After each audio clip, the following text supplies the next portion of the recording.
Iniciamos hoje o tempo quaresmal. Queremos apresentar a Deus nossa vida de fé em comunidade, a nossa igreja e as igrejas cristãs que se unem conosco na motivação da Quaresma para esta campanha da fraternidade.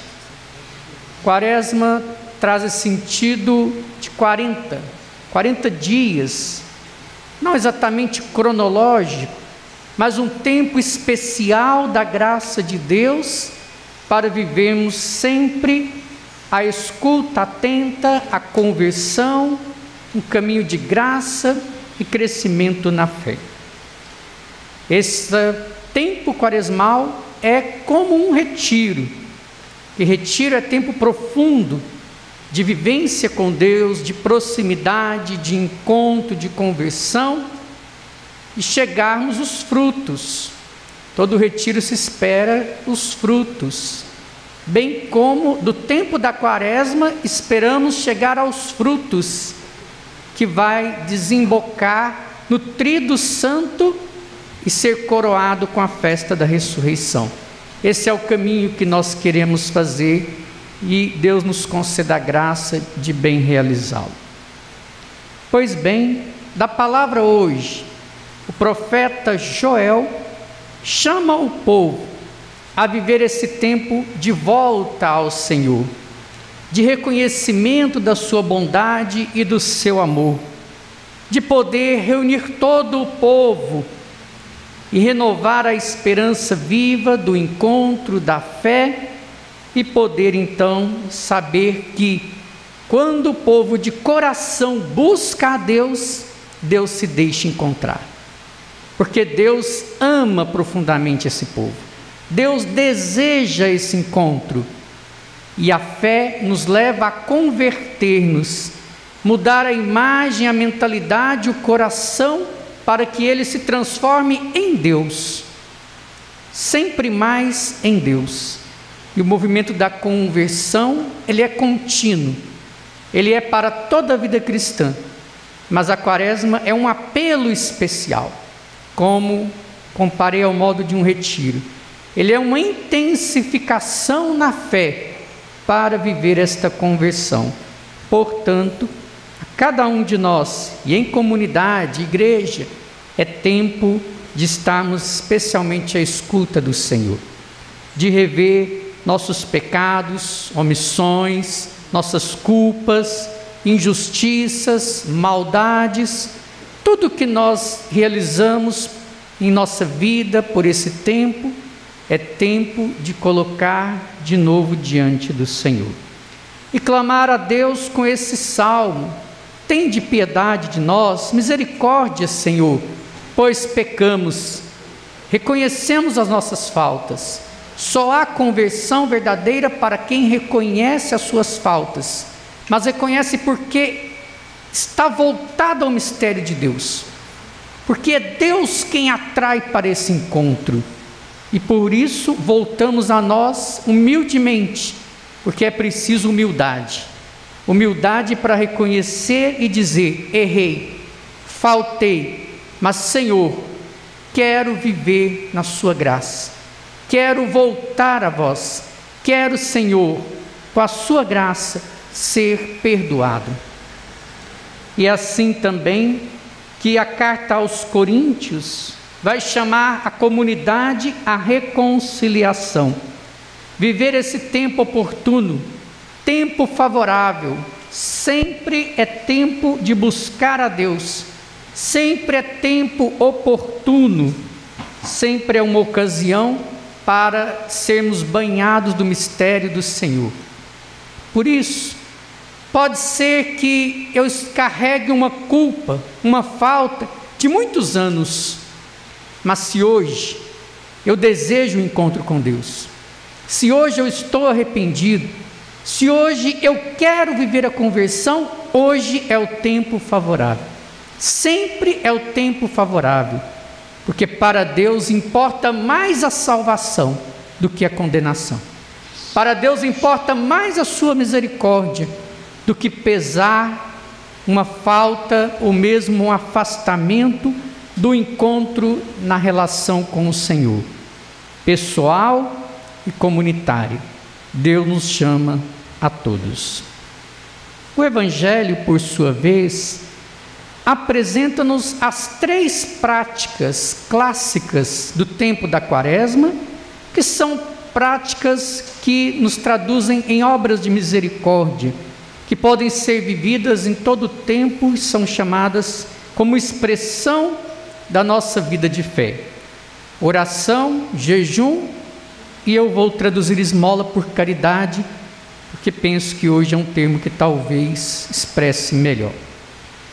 Ora, as 3 práticas são para serem vividos como justiça diante de Deus e não na frente das pessoas. Isso fica claro como que o Evangelho insiste que seja uma prática de justiça diante de Deus. Ora, a justiça vem da fé.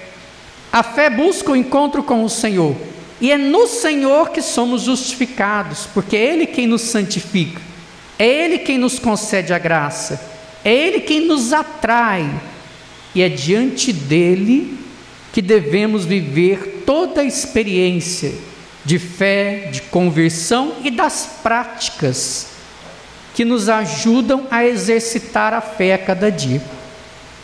E, em oposição a isso, não realizá-las diante dos outros, porque nós podemos querer fazer para atrair elogios, para agradar o outro, para nos sentir bem ou algo semelhante. Por consequência, nada disso é ruim, mas isso não deve ser a razão, a motivação, porque o que importa em cada experiência dela é uma verdadeira e profunda movimento de fé e de conversão. A oração é a expressão viva de todo cristão, da busca de Deus, do alimento, do sustento, da força que nos mantém nesta relação, porque a fé é uma relação contínua com Deus que não cessa. Ela nos mantém na dinâmica, no encontro. Se nós compararmos a relação com os outros, pode ser que, se a gente não alimentar a relação com o outro, seja uma relação de amizade, de amor, seja a relação que for ela, se ela não for alimentada, não for sustentada, ela pode ir se definhando, ela vai se perdendo. A oração é essa relação que nos mantém na chama acesa com Deus, que nos mantém em comunhão com Ele, em escuta, em atenção, em agradecimento e louvor. A oração é essa dinâmica da vida do cristão. O jejum, como uma forma de reconhecimento de que Deus é o nosso tudo. Então, por isso, nós abstemos-nos de algumas coisas para saber que nós não nos bastamos, para saber e ter sempre a necessidade e o desejo de Deus. Hoje é dia de abstinência, de jejum e abstinência de carne. Então essa é uma prática justamente onde nós sempre poderíamos nos sentir saciados, sempre nos sentir completos, saber que nós somos numa incompletude contínua, porque só Deus é o Senhor, só Deus é a nossa força, só Ele é a nossa vida. E a caridade, ou no Evangelho, como se traduz esmola, é a expressão viva e concreta de dar de nós ao outro. É o movimento da fé na relação com Deus, certamente nos leva ao encontro com o outro. A caridade é partilha, é solidariedade, é atenção. A caridade é renúncia de mim mesmo. Veja como o movimento do jejum, ele é uma renúncia de mim, mas ele é uma renúncia para a abertura com o outro. Então, jejuar por jejuar sem caridade é vazio. Se não é pela oração, é uma prática exterior, formal. Então, essas 3 práticas, elas se completam. Elas estão permeadas de um significado profundo em que elas vão nos ajudar a viver esse tempo quaresmal esse tempo de convite na fé e conversão. E hoje a igreja faz a abertura e lançamento da campanha da fraternidade. Cristo é a nossa paz, é o lema, é o tema, e o lema do que era dividido fez-se unidade. Já é uma prática de muitos anos, acontece na igreja, também é comum que haja campanhas da fraternidade ecumênicas, ou seja, outras igrejas cristãs aderem à participação conosco e, em torno de uma motivação, sempre de uma inspiração bíblica, procura-se trilhar um caminho que nos faça viver a fé que é universal. A fé em Cristo deve ser vivida no mesmo sentimento, pensamento, entendimento, embora sejamos diversos. Cristo desejou a unidade sempre em sua vida. Eu e o Pai somos um, que vós também possais ser como eu e o Pai somos um. Ou quando manifesta o corpo de Cristo, que é diverso, mas é um só. Então, embora sejamos ou tenhamos outras denominações cristãs, somos e professamos a fé no mesmo e único Senhor. Ora, esta campanha da fraternidade, não sei se do conhecimento de todos, ela antes de ser lançada foi cercada de polêmicas. E eu confesso que eu fiquei assustado com as polêmicas. Porque antes de saber das polêmicas, eu já tinha lido o texto base. Li o texto base e achei um texto muito bom, profundamente bíblico. Outra dinâmica dos textos escritos pela CNBB, porque esse foi escrito pelo CONIC. Então, é evidente que se é uma campanha ecumênica, você quer trilhar com o outro. Você constrói com o outro, você não faz só ao seu modo, ao seu interesse. Então é um texto que tem uma metodologia a partir da palavra, extremamente interessante. Quando estou eu em contato com as notícias, com as redes sociais, com mensagens que chegam, fico sabendo que a campanha da fraternidade estava gerando muitas polêmicas. Ora, eu quero dizer a minha opinião pessoal e a minha avaliação sobre isso. Em primeiro lugar, eu creio que devemos ser sempre uma só e mesma igreja. É o tema, é o lema da campanha da fraternidade. Do que era dividido, fez-se unidade. É evidente que de repente uma determinada posição da CNBB pode desagradar alguns? Pode. Porque é uma posição. Uma posição é um lugar que se ocupa. É evidente que a campanha pode ter mexido com algumas pessoas, de repente, como modo, como foi exposto o texto, pode também. Então, enquanto igreja, somos chamados todos a redescobrir o que nos une e não o que nos divide. Para superar as dificuldades, os conflitos, as resistências, mas infelizmente não é o que eu estou vendo. A percepção que eu tenho não é essa. A percepção são de ataques e de boicote. Isso não é ser igreja. Isso é simplesmente o oposto da campanha da fraternidade. Se discordar de alguma coisa, se ter uma posição diferente, ela é válida, ela é legítima, mas nós deveríamos achar meios enquanto igreja e não contra a igreja. Essa posição que tem tomado padres e fiéis leigos me parece extremamente contraditória.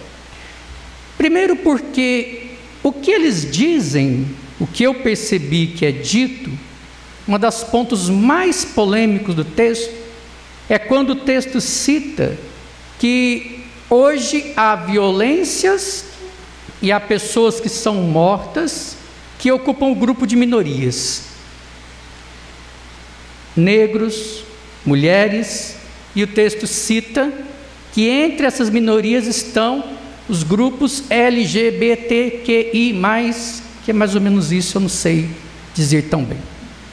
Ora, quando o texto diz isso, o texto está falando de uma defesa da vida. Defesa da vida em todas as condições. É uma posição social. O que eu vi nas críticas? Uma leitura de gênero. O texto não fala de gênero, pelo amor de Deus. O texto nem toca em assunto doutrinal. Para não dizer que eu fui muito inocente na minha leitura, eu fui recorrer a outras pessoas, para saber se realmente eu não tinha passado despercebido, mas não. O que outras tantas pessoas me disseram, que é isso mesmo. Não passei batido, não. O texto não fala daquilo que estão tanto criticando. Se a palavra citada, foi a primeira vez que ela foi citada, gerou tanto incômodo, eu acho que aí tem outras questões que têm que ser revistas. Porque a defesa da vida deve ser de todos, independente se determinado grupo, ele ocupa uma posição de sexualidade que esteja equivalente ou não à doutrina da igreja. Isso é outro assunto, é assunto doutrinal. Confundir a dimensão da reflexão é um grande equívoco, ao meu entender. Depois, uma outra questão que está circulando muito. Grupos ultraconservadores estão criticando, estão agindo de violência na rede social contra a pastora secretária do CONIC. Isso, por mim, já é anticristão. Só isso já seria suficientemente anticristão. Para mim já está reprovado. Depois, dizem, ela é abortista. Não sei. Eles estão falando que é, não sei. Se é, se não é. Sinceramente, eu não sei. Mas mesmo que fosse, suponhamos, você julgar uma pessoa por uma posição para poder condenar tudo o que ela faz, isso é no mínimo desonesto. Isso é no mínimo ignorância. Isso é no mínimo maldade. Isso não é paz. Isso não é unidade. Então, se as pessoas acham que estão defendendo uma igreja e acham que o que a CNBB propôs junto com o CONIC é contra a igreja, me parece que as práticas estão denunciando. A verdade me parece muito clara, expressa nas posições. Quando se quer defender o quê? De que forma? E o mais curioso sobre a proposta da campanha, que é tão rica e tão importante, nada disseram. Aí você percebe a seriedade das pessoas. Quando você tem um assunto e desvia ela pelo secundário e esquece o central, você percebe que não é sério. Me perdoe, mas não é sério. Que se fosse sério, seria como igreja. Se fosse sério, seria para unir e não para dividir. Se fosse sério, seria pela paz e não pela discórdia. A pastora disse, eu não posso sair de casa porque temo pela minha vida. Isso é ser cristão? Então, iniciaram a campanha da fraternidade desse jeito, iniciaram a quaresma contra o espírito da quaresma. Eu acho que tem muita coisa que tem que ser revista aí. Então quero manifestar que, seja de Apolo, seja de Paulo, sejamos de Cristo. Em todas as condições, sejamos de Cristo, porque somos uma só igreja. A igreja é sim o lugar de todos, do mais ultraconservador ao mais libertário, é sim o lugar de todos. Porque a igreja não é um partido político que só aceita o grupo tal, não é. A igreja é a comunidade dos fiéis em Cristo, ela é o lugar de todos, sim. Todos os que creem, todos os que buscam. Agora, temos posições diferentes, temos compreensões diferentes, temos modo de posicionar e saber diante da sociedade, ok. Mas a unidade quer dizer, apesar de tudo isso, Deus esteja acima de tudo isso. Eu acho que é o que não está acontecendo. Sinceramente, fica aqui a minha fala, a minha compreensão e também o meu aceite, se de fato em alguma coisa eu não fui preciso, se eu não fui realmente tão coerente com a leitura do texto, porque eu acho que a primeira coisa que a gente tem é humildade. Humildade de saber, estou vendo isso, mas se for algo que mostre diferente, que mostre por outro lado, algo que eu não percebi, estou aberto e quero, como vocês em igreja, realizarmos um caminho da graça de Deus, um caminho de fé, um caminho de conversão. Que Deus nos ajude.